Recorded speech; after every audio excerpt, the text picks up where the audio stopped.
Well, this lovely day that Lance and Elaine were having was going to have to end sometime, but they were not in any hurry. They stayed in the park, Mannequin River Park, and for a while, and actually went down to the water's edge. The water was low. It wasn't a big river that went through there, and right near Richland, there was a sort of a stony, I guess you'd call it an escarpment that it went across. Uh, but it was a park, and there were some really big old trees there. There were old willows and sycamores and some oaks. The oaks weren't quite so close to the water, and it was shady. It was just so pleasant, and really neither one of them, well, especially Elaine, just wished the day would never end. But it was going to have to. So they headed back, and when they got back, things had changed for the worse. Not for them exactly, but for Violet. When they went in, there she sat and didn't give the normal greeting, cheerful greeting the way Violet was. She just sort of sat there looking kind of glum. And, they said right away, "What's the matter? What happened?" And Violet said, "Well, can you believe it?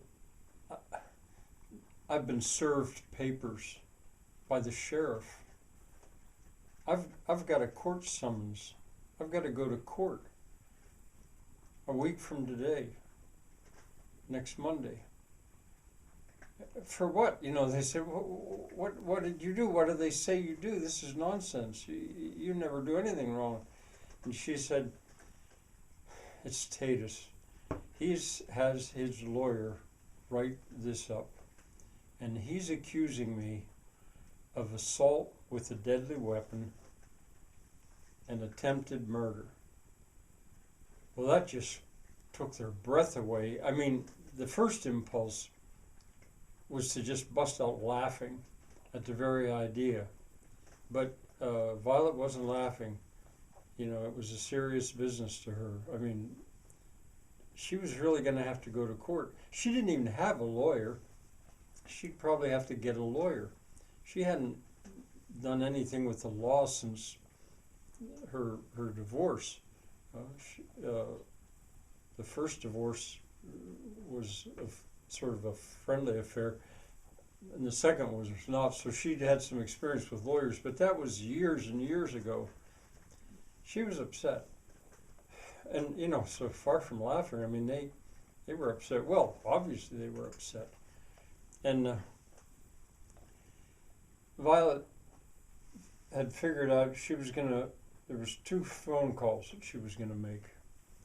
She was gonna call Tira, but she thought she'd wait because Tira was already pretty darn worked up over Tatus, over that interview, and she maybe just wait a day on that.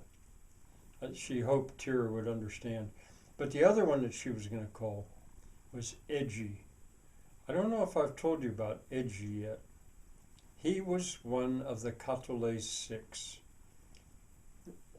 The six Peace Corps volunteers that all were connected in one way or another to a Brazilian town, Katole de Rocha, in northeast of Brazil. I think I told you about this. But anyway, he was one of them. And she didn't see him very often, but the Katole Six were, it was herself and Edgy and her sister, Rosemary, and Boss. I'm pretty sure I told you about these guys. Boss and Boss's wife, Portia, and then Wedge. That was the Katole Six. She was going to call him because Edgy, not Wedge. She was going to call Edgy because Edgy was about the smartest man she thinks she ever knew. He was a Yale graduate. Now he lived in Boston or near Boston. He actually lived in a place called Beaver Dam Plain, which was a sort of a suburb of Boston, and she'd see what he had to say.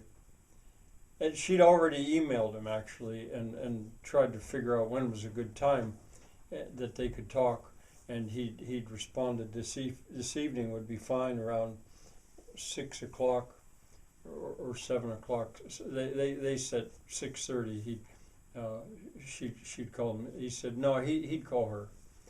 That's the way he was. So she'd wait for his phone call. And in the meantime, there just wasn't much to do to just try to not get too upset by this.